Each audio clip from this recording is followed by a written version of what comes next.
It's great to be back. It's so seldom that I get to talk to my hometown audience and my friends. There are more friends in this room than strangers. If you know me, raise your hand. Oh, you're all my loved ones, my friends. Thank you all for coming. I really appreciate it. It really is good to be able to introduce this book, not only to Vancouverites, but to all my friends here. And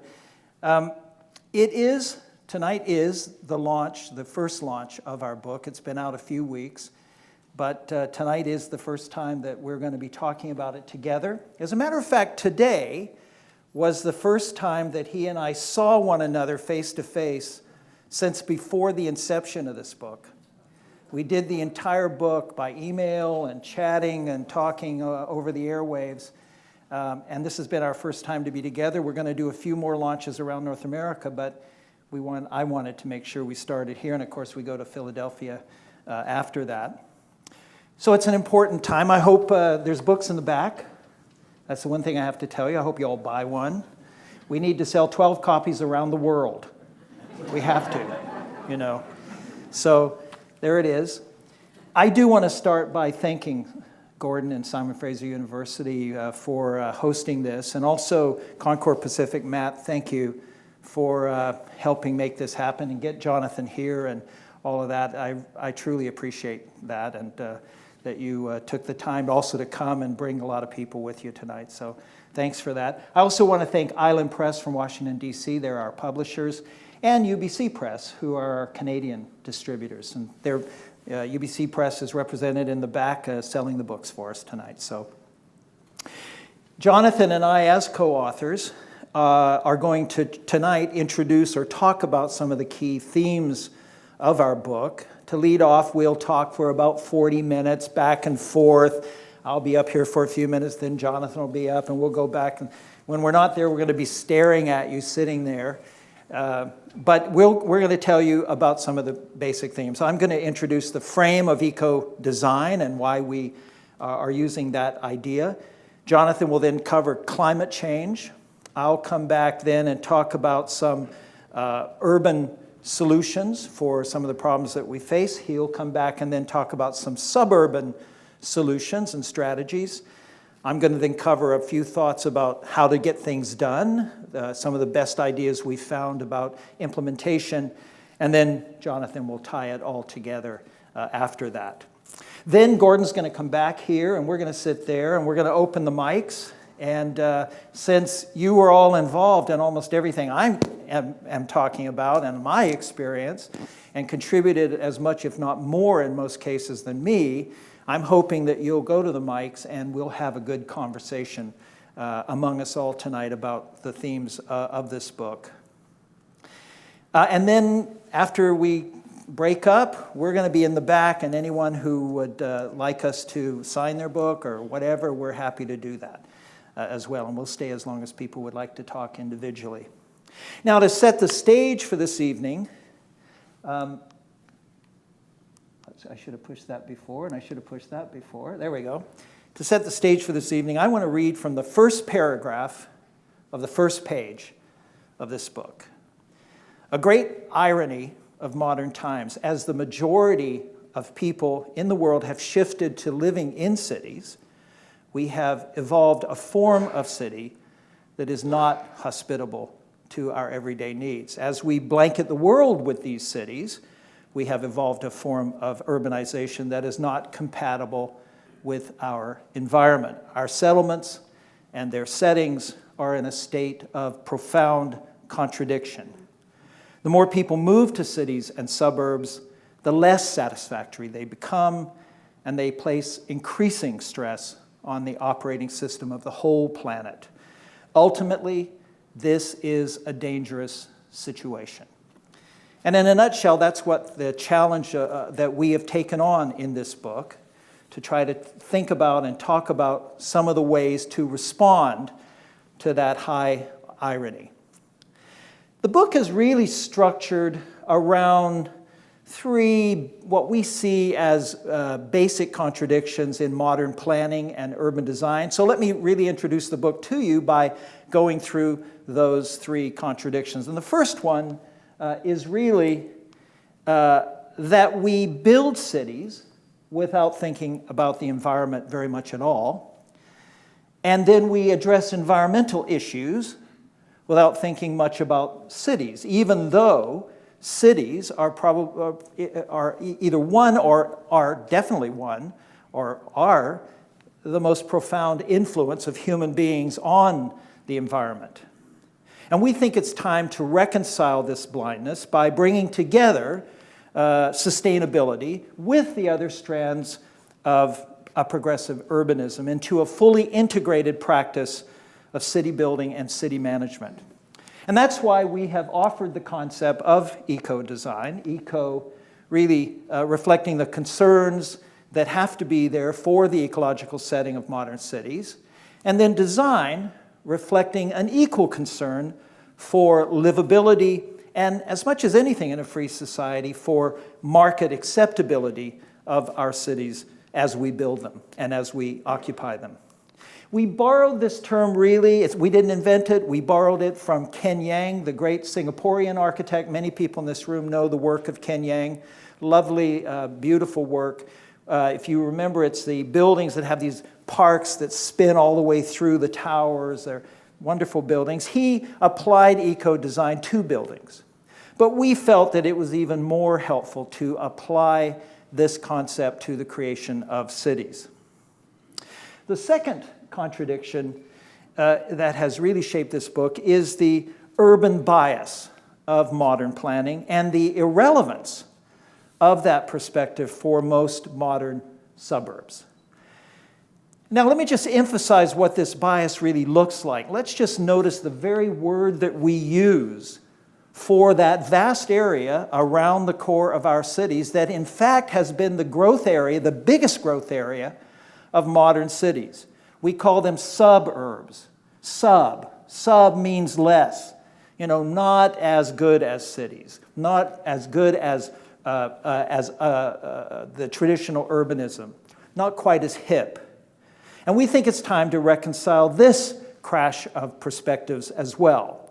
There are not just a set of answers for cities for sustainability and livability that are urban answers. There are good urban answers. They are out there. They are in use. But there are also different kinds of suburban answers and solutions. And we believe that planners and urbanists have to stop demonizing the suburbs, even with all the problems we know are there. Instead, we think that we need to find unique solutions for that suburban circumstance that really meet the things that are out there that cause people to go to suburbs. The urban agenda, as most people in this room know because you were a part of inventing the urban agenda in our generation, was created 20 to 25 years ago. There was a great revival of urban thinking, and it has led to an extraordinary rebirth of core cities all around North America. There is still a lot of progress to make, and we talk about different new ideas for the core of cities in our book, but at least the agenda for the urban side is clear. That is not the case for the suburbs. They have been, the suburbs have been, and they continue to be, shaped primarily by standards that are over half a century old, standards that are completely outdated, irrelevant to modern needs. And yet, having said that, and having that has a negative implication to it, the fact is that they are still the preferred choice for modern consumers. And let me show you what I mean by this. And all the work that we've done in our generation focusing on core cities, and all the repopulation of those core cities that you've seen around North America, we have only shifted consumer patterns, preferences, by no more than 5%. 5% and all that work. Still, 2/3 of North Americans prefer that suburban lifestyle. They prefer the suburban choices. And in large measure, a lot of those people will tell you, if you take time to talk to them closely, that they are really fleeing the urban answers that we talk about. Density, high rises, diversity, alternatives to the car, and all the rest, So when planners take those ideas out into those suburbs, it's no wonder that they get the political and consumer thumbs down. And we've seen this vividly played out here in our own suburbs in Vancouver, particularly over the last 5 years. And we believe that we have to change that. And we talk a lot in this book about what we feel are much more suburban appropriate solutions. This is not to say that the suburbs are working with the environment or anything. They have lots of problems. But it is to say that the solutions are not the urban solutions that we tend to present. The third contradiction that has shaped this book is that there's a kind of a disconnect between urbanist theory and practice. You know, as urbanists, we like to talk a lot, we like to pontificate a lot, but if you're a civic actor out in the field, you really need very practical kinds of answers. You don't need all the theory. You've got all the theory you can deal with. If you're a politician, or if you're a planner that's plugging away in a city hall somewhere, particularly if you're out in a suburban city hall somewhere, or if you're in the development industry, or if you're an active citizen. What you need are answers that you can say and feel are practical answers, answers that have survived the complicated modern processes of approval that happen in cities and have still been able to be built and are out there that we could all see and that we can all say, look, they did it there, we can surely do it here. And so we need very practical examples on the ground as we start to further reinvent our cities. And our book is built around practical examples. As a matter of fact, instead of going the theoretical route and then offering a few examples, we actually offer a lot of examples.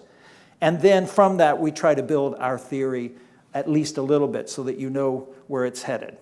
So that's the basic shape of the book. Jonathan, I'll let you now get right into the book's themes by looking at the climate challenge.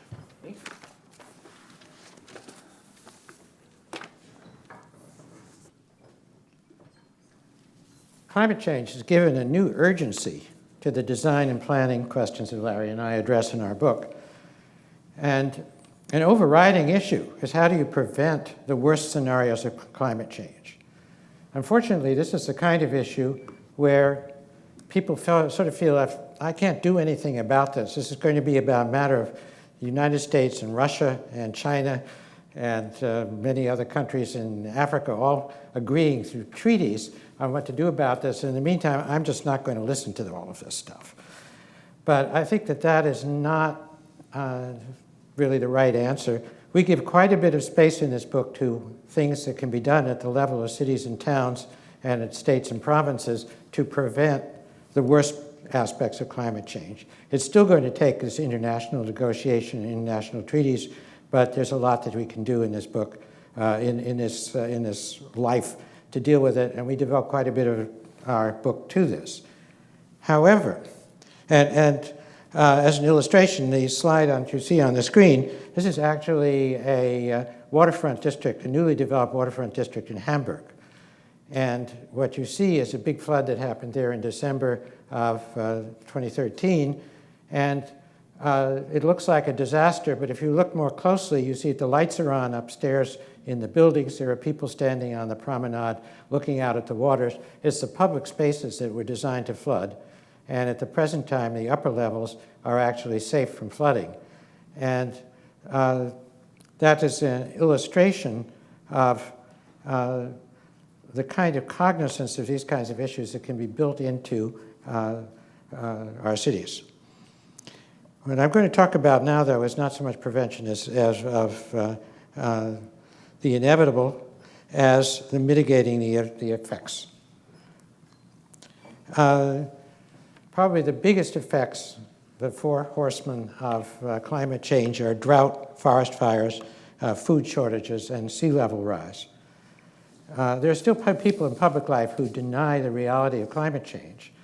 And I heard a climate scientist explain the mechanism of this very clearly. He said you can look at a graph like the one that's on the screen, and you can pick places in it where it seems as if climate change or the global warming is going down. But if you think about this like a graph of somebody walking a dog, that the dog may be all over the place, but there is, in fact, a discernible direction, and that is what the climate change scientists are telling us is happening. This is the entrance to the Brooklyn Battery Tunnel in Lower Manhattan after Superstorm Sandy, which was not even a hurricane, took place in 2012. And this is happening at a level, sea level. This is an unprecedented effect in Manhattan. And it's happening at a sea level which is actually not so far above traditional sea levels. What's happening is that climate change scientists used to say that we had to worry about a 1 meter rise in sea level by 2100. And you go into the mayor's office and you say we have to worry about a 1 meter rise in sea level in 2100, you're not going to find a lot of political interest in that issue.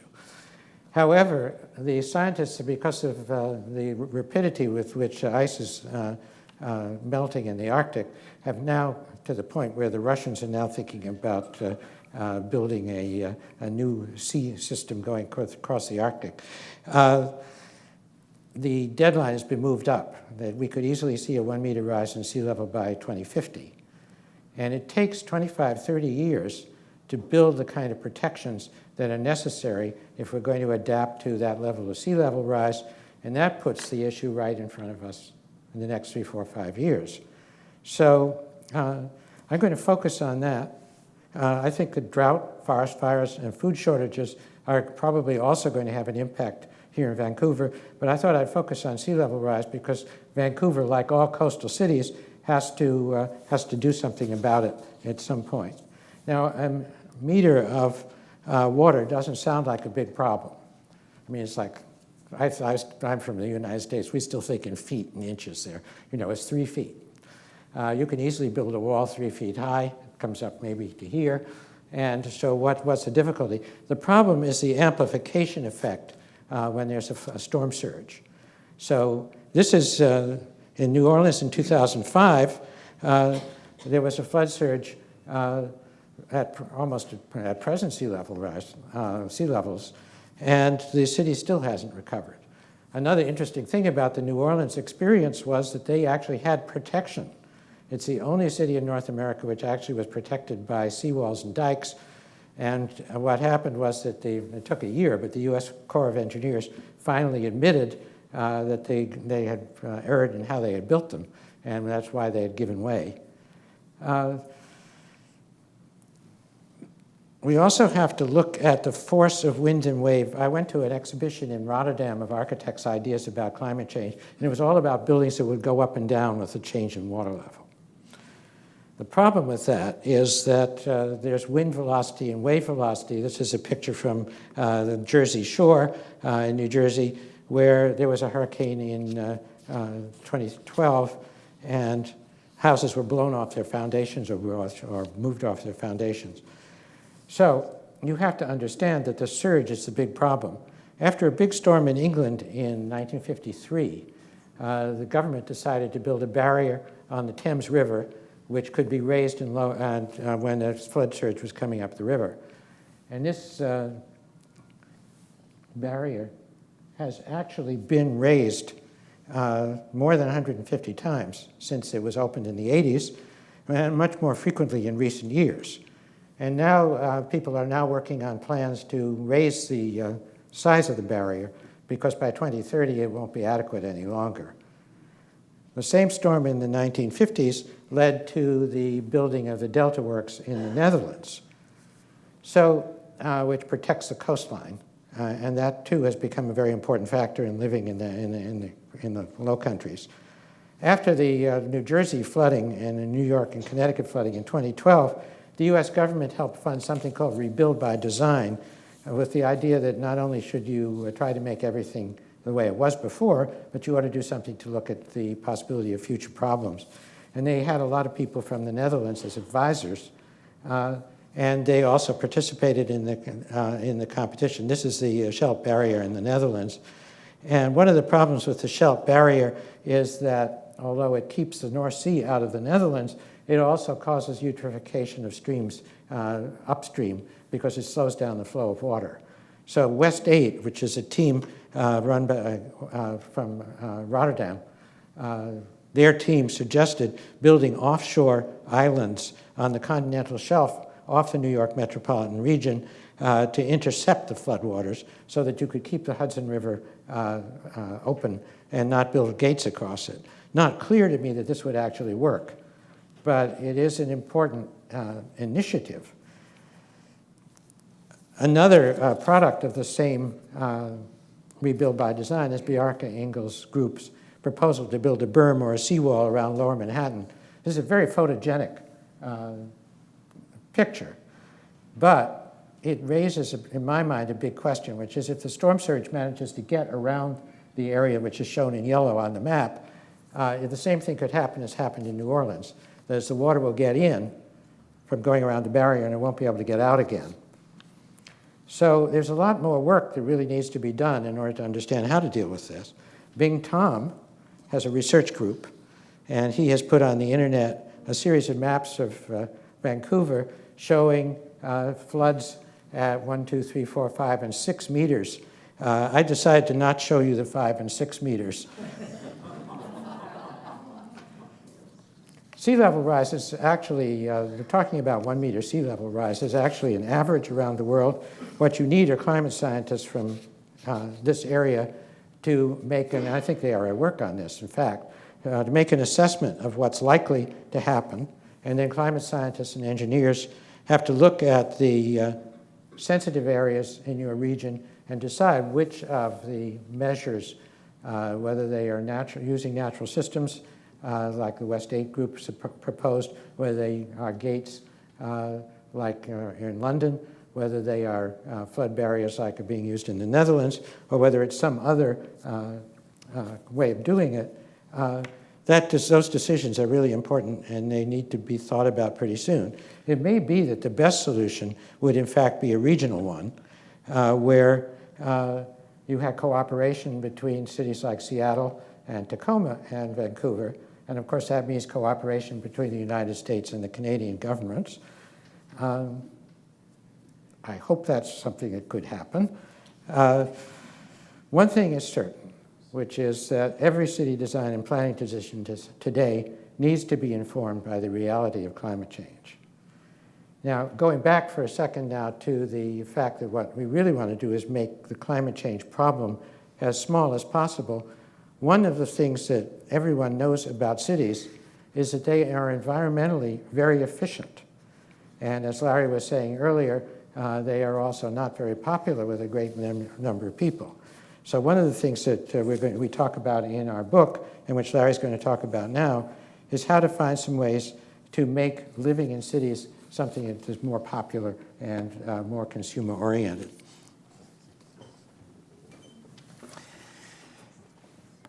So we can have all the ideas we want about the city of the future, but if people aren't buying in, those ideas are probably not going to go very many places. And you know, for a lot of people, they would, not people like you, people who are interested in cities, but for a lot of people, they would tell you if you asked them, I'm not too interested in cities. In fact, I try to escape the city whenever I can. I try to get away from the city. I certainly do it when I'm on holiday. I'm here for work. I'm here when I have to be here. I'm here for trade. But when I can get away, I get away. And when I can't get away, really away, I go to the suburbs. I go to something that feels like I'm away. I go to the big property. I go to where it's green. I go to where there's respite. I go to where someone has told me it's safer. And then this cultural predisposition that's there that I told you about, the two-thirds of our citizens, is then magnified, as we all know, by the car and our universal accessibility to the car. We've noticed in cultures around the world that as soon as there's a little bit of wealth, the first thing that people choose, almost before even better housing, is personal mobility. And the result, as we detail in the book, in many, many cases, many circumstances, has been a decline in the quality of the overall city. And there's been an explosion then of the suburbs, particularly in the post-war period. And until a few years ago, when there were a few smart cities, and Vancouver was one of those cities, there was very little being done to rethink the city, to try to address this issue of the unhappiness or the dissatisfaction that most citizens actually felt. During the period coming out of the 50s and especially through the 80s, our cities were expanding exponentially, primarily being driven by some very negative drivers: functionalism, efficiency, predetermined standards, government imperatives, architectural brutalism, and, of course, that amazing amount of distortions that were necessary just to accommodate the car. And in fact, what many people in this room know, because you were a part of this, is that real urban design actually stopped in our cities. The discipline of urban design languished. We started to see the city more as a concept that you would deal with and describe through policy, through land use regulations, rather than through explicit tailored design. And this practice, this truth that was everywhere almost in the world, but certainly in North America, just reinforced the exodus of citizens. And then we made a discovery. We made a very fascinating discovery. And it was discovered here, it was discovered in some other cities around the world, and that was that modern consumers in a free society missed one thing and were prepared to pay a lot for that one thing, and that was experience. They were prepared to invest a lot and support a lot if they could get a better experience. It was first discovered among retailers, and we all know about the story of Starbucks, where there was this brown water that you could make up in a few minutes, and you would put it in a cup, and you would sell it for 25 cents. And there wasn't much more to it than that. But then Starbucks said, well, why don't we make 27 flavors of brown water? Why don't we have baristas? We don't have people serving coffee. We call them baristas. Let's have all kinds of cool things you can do with the coffee. Let's have seating and a beautiful area to sit. And instead of 25 cents, we'll charge $2.50. The brown water is the very same. The experience has changed. And that experience is worth a lot of money. And that now is stretching out to deal with this conundrum that planners have faced, which is they have these great ideas and no one's buying into those ideas at the marketplace in so many cases. And so the discovery then of experience has become a way that you can design and build and manage cities. In fact, we now call it experiential planning and urban design. It's a way that we can actually start to see people spontaneously and of their own accord, not because someone told them it was the best thing to do or the right thing to do, to reconnect to their city, to have an emotional, positive link back to their city. And if we play the cards right in this experience, we can introduce them to much more sustainable practices, much more interesting ways of living, and they will enjoy those, and they will buy into it. And there are many, many examples in our book where we talk about how cities driven by consumer trends can be changed if people just decide it's what they'd prefer to spend their money on. So I want to just tell you a couple of examples of what I'm talking about with some cities doing some very smart things. The first of those things is that some cities are taking those utility areas that were brought about after the war and built, the old freeways and all that, and they're turning them into something very different, something where experience and livability is very important. This is one we talk about a lot. It's in Seoul. It's the Gyeonggi-shan River. I'm glad I could even say that. But it's a river corridor in Seoul. And in the 50s and 60s, I think it was late 50s, a freeway was built. They just put all the river underground, and a freeway was built. Well, a few years ago, they just decided that the freeway needed to be rebuilt. It had been so poorly built. They decided that in fact, instead of putting the freeway back, they'd put the river back, and they would create a lovely river park that would go through their city. And here's what the cross-section of that looks like. Now, they dealt with all the technical issues of flooding and sewage collection, all of that in the structure of this, but the net effect was turning a very negative utilitarian feature in their city that was having negative effects all around it, all along it, into something that has now re-energized their city. They've seen a growth of people coming back to want to live near this wonderful thing. We know something closer to home. This is the Big Dig in Boston. And in the case of Boston, what they did is they had freeways going through the middle and breaking their old city into many different pieces. They just decided to put that all underground, and the alignment has become a new park. And this is, you begin to see the park here, and it's gluing those areas back together. Another much more surgical example is in Dallas. It's called Clyde Warren Park. And you can see in the back of the shot there that there's a freeway, because this is a cap over the freeway at a very, very key location where the two parts of their downtown could be glued back together. And then the cap is just a great city park. And it's bringing tens of thousands of people back to their city. They're interested in being there, and it's also causing a lot of new development and new investment in the city. Then there's some cases where we're just reusing old infrastructure. We loved this one the most of all. It's called the Promenade Plantée in Paris. It was done way back in the 1980s, by the way, but it's an old rail line, an elevated rail line that was turned into this. A really beautiful pedestrian and bikeway that goes some 20 kilometers from the very core of Paris out to one of their big parks. And it's completely like this. It's all lush and beautiful. And it goes through the poorer parts of Paris, offering them for the first time a beautiful park-like setting for that part of the city. Now, we know it more here in the High Line in New York, which has been doing the same thing. Again, a rail line being reused and now being expanded.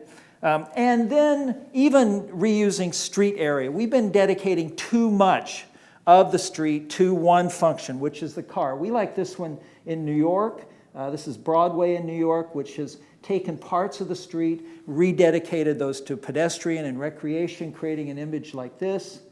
Or another one, there's a case that was turned into this.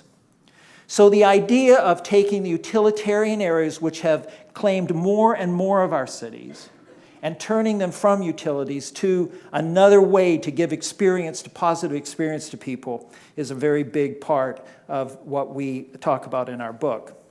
Then there's whole huge sites. Concord will know about this one. It's now increasingly just called Yale Town, I think.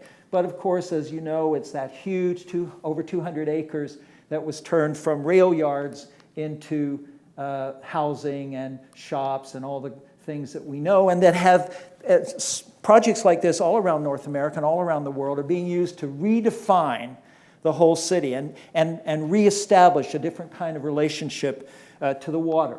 I like this one. We like this one very much. Battery Park City in New York. A similar kind of thing, except in that case they used the excavation from the large office buildings they were building to build a new area where there had been old piers, and then they developed that with housing and parks and a beautiful waterfront edge, as you see here, again bringing literally tens of thousands of people back to live, to work, to visit, to be a part of this area of New York that before didn't have quite so many people. So these are the kind of utilitarian examples that are out there. But the one I wanted to really focus on, where I think this idea of experience being able to transform something for consumers, much better than any public policy or land use policy, is bringing families back to the city. And the case of Vancouver is the one we use in our book, where this idea of bringing families back to live at high density really was made a major public policy. It was a major objective of the city. It wasn't happening, did not happen by accident, where we said, look, there have to be guidelines, and Ann McAfee did the guidelines for us, where she went out and talked to families with children and said, what would it take to really entice you to love to come back and live in the city, develop those guidelines and applied them, where in fact we started the whole feeling of shaping new areas as neighborhoods, and not just as land use plans, but thinking of how people walk and the scale of the neighborhood and all of those features, where in fact we said there has to be the commercial core, the food store, the drugstore, the things that people need on a day-to-day basis, and where there have to be the facilities. And this caused something to happen that hasn't happened in most cities.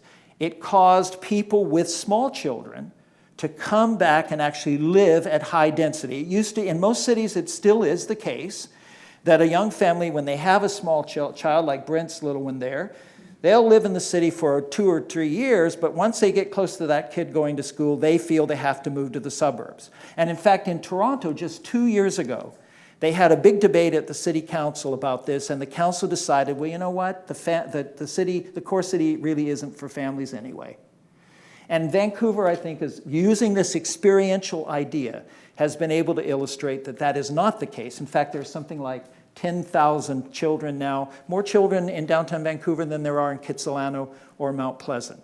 This is the kind of thinking that we in our book say has to be applied to all of the issues of the city, where we need people to embrace new and different ways to build cities, particularly to build more sustainable cities. Now, Jonathan, I think you're going to take us on, here's the Kid Zone.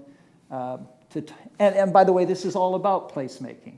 It's about saying, instead of just having utilities, instead of just having the functionality dealt with and good traffic management, that we have to create places that people can fall in love with. Jonathan, I think you're now going to talk about the same idea out in the suburban situation. This is a street in the Lakelands development in Gaithersburg, Maryland. And this is one of the many new urbanist projects which have been done in the suburbs. And I was a member of the board of the Congress of the New Urbanism for 10 years, and these people are some of the most motivated and intelligent people who are trying to solve problems of city design. But the basic problem with this kind of community is that it was made possible because it was all owned by, the land was all owned by one owner. And most of the best new urbanist projects have been done for people who have single ownership tracts, which are large enough to get redeveloped this way. And this is an island in the middle of Gaithersburg, which is a very conventional suburb otherwise, except for another new urbanist development called King Farm. And there's such a huge inventory in the suburbs of existing suburban development. And as we are holding this discussion this evening, undoubtedly somebody is bulldozing land to make yet another suburban development. And trying to teach by example with a few new urbanist projects is not going to make a very large difference. The other thing is that, as Larry and I have been saying, a great many people like the suburbs exactly the way they are. And people like Larry and me, who are people who are saying maybe there's a big problem with the suburbs, are called elite snobs. And they say you don't know what real people want. And we actually do know what real people want, and we know that 2/3 of them probably do want to live in the suburbs. And we're not advocating that they give up their cars and move into places along trolley lines and into the kind of 4-room apartments that their great-grandparents lived in or their grandparents lived in the 1930s and 40s. So on the other hand, there is a big problem in the suburbs. And one of the problems, a symptom of it, is traffic congestion. This is what we call in the United States the national road system, which is bigger than the interstate. And this is from the Federal Department of Transportation. It's an official map in 2007 of the places on the road network which were in 2007 already dysfunctional. And they predict, if the trend continues, which it so far has continued to do, that by 2035, there will be very large parts of the road system in both cities and suburbs that just plain doesn't work anymore. And there is no way to build out of that by just making wider roads or more roads. So something else has to happen. The other problem is the uncontrolled continual growth of metropolitan regions. And for example, the Philadelphia metropolitan region is growing 3-4% a year, and there's no increase in population. So what's happening is that the growth is being fueled partly by the fact that there are some more family units than there used to be, but mostly, as Larry was saying, by people who just want to get away from the city as they are seeing it. And because these alternatives are available, and it's another symptom of dysfunction. What does work is growth boundary. This is the Portland-Oregon growth boundaries, which is a sort of poster for growth boundaries. And you can see that the line on the map is reproduced in the landscape, but the developers' houses march up to this line, and that's it. The rest at the boundary, you have agricultural land. The defect with this is that behind the boundary, everything is still going on as business as usual. Land is being considered as a commodity. And unfortunately, the environment doesn't stop at the growth boundary. It's also inside the growth boundary.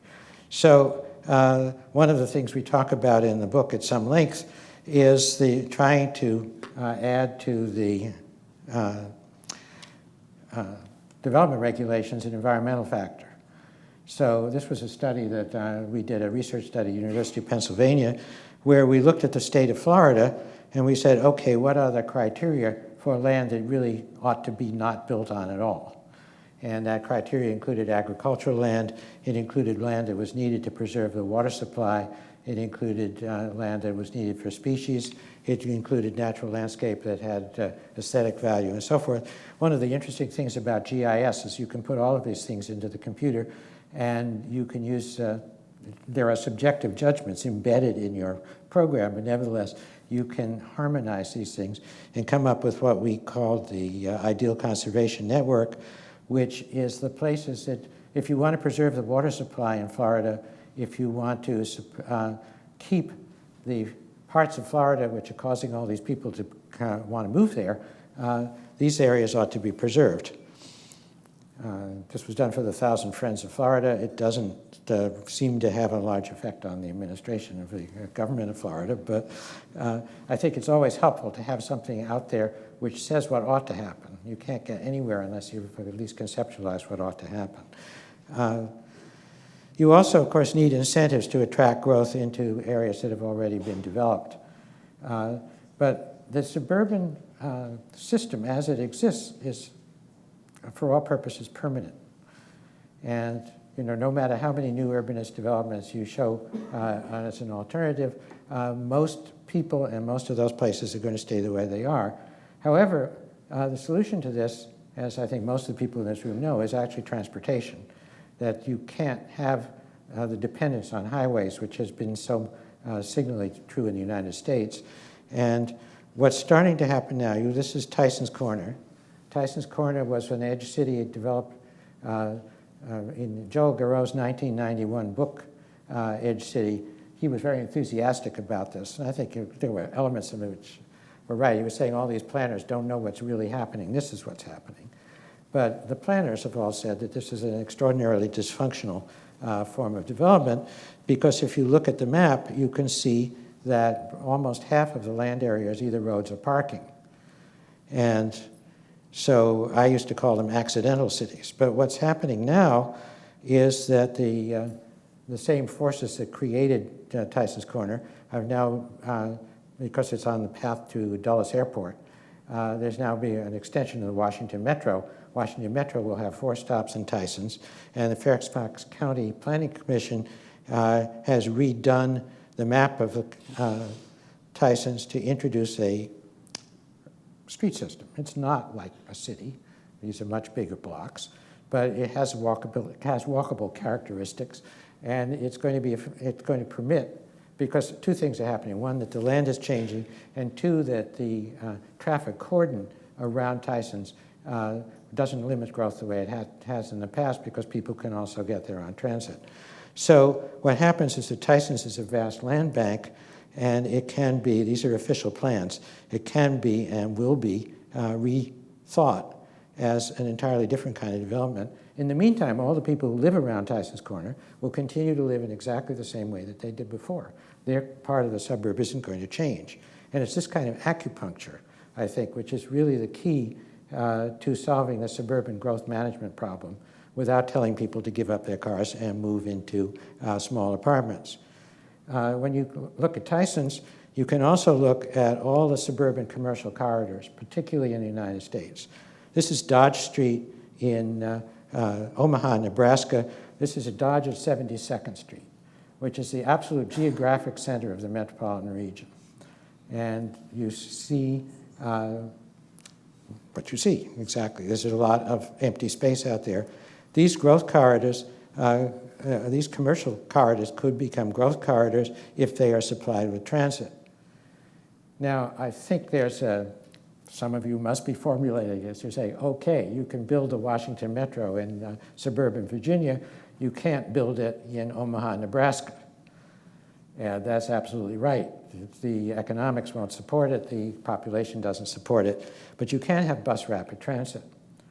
And bus rapid transit may be as close to a silver bullet as there is in the field of urban design and planning, because the capital cost is so much lower. Now, I know that bus rapid transit is already familiar in Vancouver, but I'm not sure that it's always real rapid transit.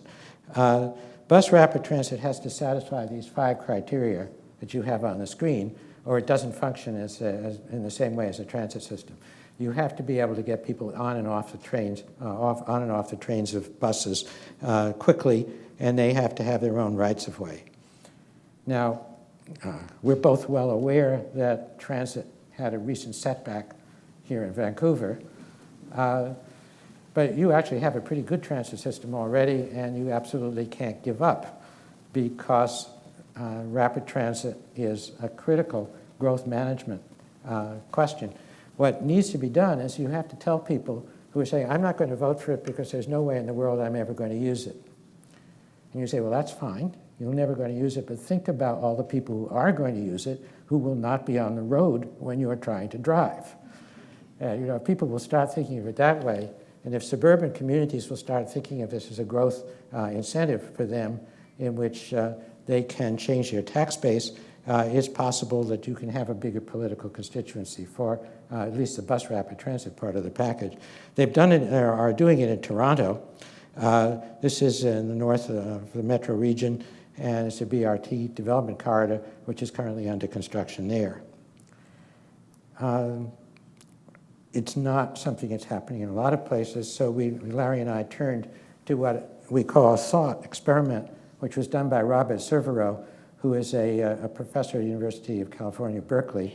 He and 4 of his research associates went into Stockton, California, and they took one of these commercial strip streets, which is the vast land bank, and they said, what could happen if you had a BRT system there? And what you see in this slide is the typical transit quarter-mile, half-mile radius. And you can see, again, it's a land bank. There's a lot of space there if it's supported by transit, which could redevelop. And they then showed 3 alternative ways of developing it, which the 3 alternatives would not be 3 alternatives for Stockton.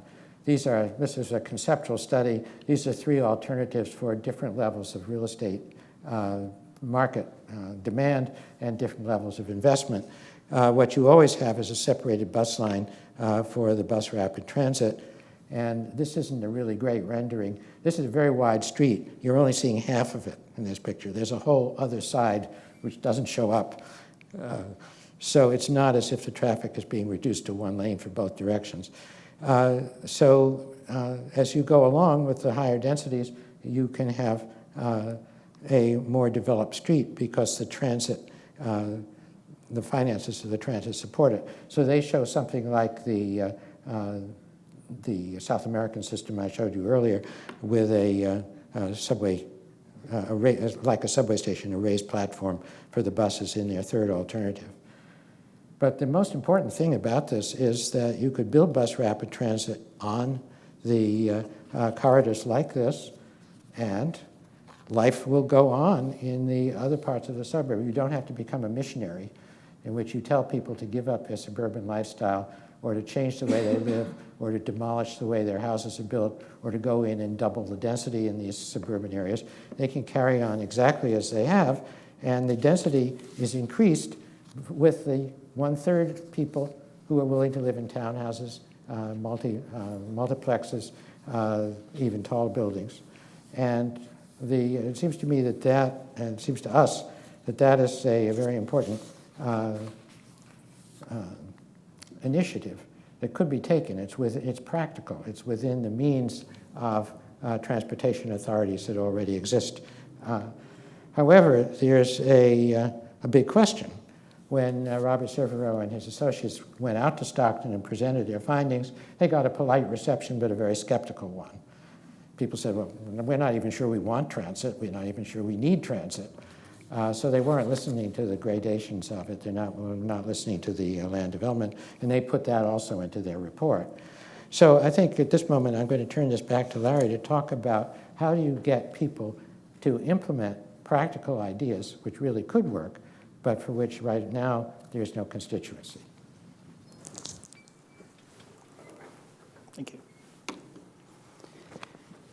I have to say that this part of our book is very much dedicated in our minds, and in my mind in particular, to Ray Spaxman, who many people don't know around North America, that the work that he did in the early years here in Vancouver to talk about a different way to manage development and to regulate development is now being embraced all over North America and, in fact, in many places around the world. And in our book, we talk about a lot of very innovative management and regulatory techniques in order to motivate things to happen in a free market situation. Today, I'm just going to talk about 3 of those techniques. The first is collaboration. What we've noticed in all the work that we looked at in different examples around the world is that none of them happened if they were just carried on by one party. If they were just done by the government, it didn't seem to work. If they were just done by the development community, it didn't seem to work. If they were just done through the initiative of individual citizens, it didn't seem to work. But when the 3 of those groups got together and they worked for the common kind of vision and they collaborated, then they could make things happen that started to really change public opinion and public taste and public consumer preferences. And in fact, what we noticed in that was that these places had re-embraced something that was really big back in the 60s and 70s and seemed to kind of fall by the wayside in many parts of the world, and that was public engagement. And very, very creative public engagement. What we found in a number of places that were not so creative was that supposed public engagement is going on, but it has become so institutionalized and so rote that in fact most citizens are not even interested in it. And then there were places like Amsterdam, where they're using the social media to talk to tens of thousands of citizens every day about all kinds of issues, not just when there's a problem, but to dream about their city for the future. It's a new kind of public engagement, face-to-face, metaphorically, with people in a way we could never do before, and have a conversation. We had in our city, here in Vancouver, a strong tradition of public engagement, which we're not seeing as much anymore, and as a result of that, I think we're seeing a lot more dissatisfaction of citizens in the kind of decisions that are being made. So that's one thing that we think is very important to the future of the new kind of city that we're talking about, the eco-design city. The other one is regulatory reform. We believe that, and we've said and we've seen examples around the world where people are saying that regulation is no longer just about policing. It's not just about saying you can do this and you can't do this, and you go and sit in a city hall for as many months as you can stand it, and finally someone will give you an approval to do something according to the regulation. That in fact, regulation has to be used in a much more transactional way. in a much more discretionary way to allow good ideas from people, from citizens, from developers, from other government officials to be integrated into a regularly evolving regulatory system, where new ideas can be embraced not as an exception to the regulation, but as an integral part of the regulation. So the discretionary regulatory system, we believe, is a much more agile kind of system to introduce the environmental measures and many of the livability measures that are needed. And then to do that system, you have to have a lot of transaction. You have to have a lot of discussion. And one of the things that comes out of that is that zoning and regulation becomes not just about policing, but it becomes about creating wealth, creating new wealth that can then be applied to the kind of level of amenities that people need and want in the city today, or demanding in the city today, but that the existing tax rates don't easily play. And so, wealth creation, seeing regulation as an incentive-based system as much as a policing system, and using that to generate new wealth through new kinds of development opportunities that can then be invested back into a community is very much the way to go. And that's been pioneered here in Vancouver, and yet we're seeing what can happen to it. What happened in our case is that we took a very smart idea, which is zoning with incentives in it, and we turned it on its head. And instead of saying, let's do a great design, and let's figure out what's good for the city, and then we'll decide if there's some extra density involved, and if there is, there might be some wealth there that we can put into public amenities.